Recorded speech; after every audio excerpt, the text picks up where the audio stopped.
Good morning! Morning! Good morning. Oh, and in case I don't see you, good afternoon, good evening, and good night. Yeah. What's a good Graviton surge? How do I avoid getting it sucked? How does Diva do the thing? Take a seat, class is once again in session. All your answers in just a few minutes. A good Graviton surge is one that should theoretically win your team a team fight. That doesn't mean you need a 6-man ulti, it just means you need the right heroes to get caught within range of follow-up damage. However, one hero that usually gets prioritized is the enemy Zarya, since she has the biggest carry potential when charged. Now that we know what a good ultimate is, how does a gamer avoid getting gamed on by defense matrix? The easiest way to use your ultimate is by yeeting it onto an object between you and the enemy diva. This works because defense matrix can't actually pass through a map object. It also makes it easier for your Ana to splash an anti-nade. But what happens when there's nothing to ult but the people in front of you? Well, then that brings us to the most practical option, paying attention to the enemy diva. If she's really close, just shoot her until she's forced to fly away. If that's not an option, then wait for her to use her defense matrix. There's a delay whenever diva flickers her matrix. What this means is that she can only eat grabs predictively and not reactively. So unless you're throwing a Kobe grab, there's a free window of opportunity after she drops her matrix. So how does one predict a Graviton surge? The first step is knowing that she has it. Do they have grab? Do you think they have grab? Yeah. What?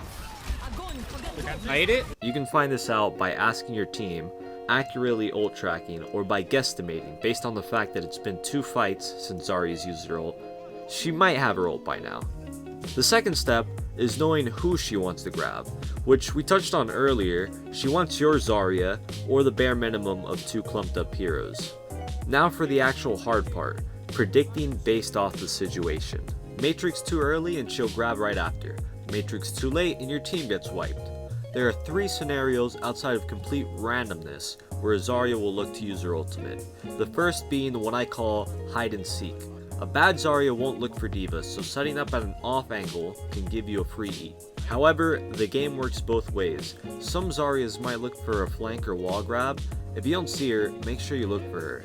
The second scenario, and easiest to read, is called grabbing in reaction. Every Zarya is a victim of this. It's when your teammate uses an ultimate and doesn't win the fight, the first reaction is, okay, let me make sure we win this with my ultimate. This isn't a bad mindset, just one that can easily tunnel vision the Zarya to the point where she forgets that defense matrix exists. So in short, if Reinhardt gets a fat slam on nobody, chances are Zarya's looking to save the day.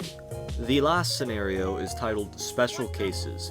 If your Genji is blading and the enemy has no defensive ultimate, Zarya might look to solo grab him, so make sure you keep a matrix on her. If your team pressures a Zarya hard enough, she might use Graviton Surge as a last ditch effort. Try your best to make her go down with or without it. Another special case is the rushed grab. This usually happens during the last fight where Zarya needs to use her ultimate before she gets flamed for saving grab until next round. The trick to getting this out is just knowing that she wants to press Q as early as possible. So to recap, if wall grabs can't do the job, then just wait for the enemy diva to waste her matrix. For diva gamers, keep tabs on that ultimate and try your best to read Zarya's movement. That's all for today. Thanks for sticking around until the end. Hope to see you all in the next video. Peace.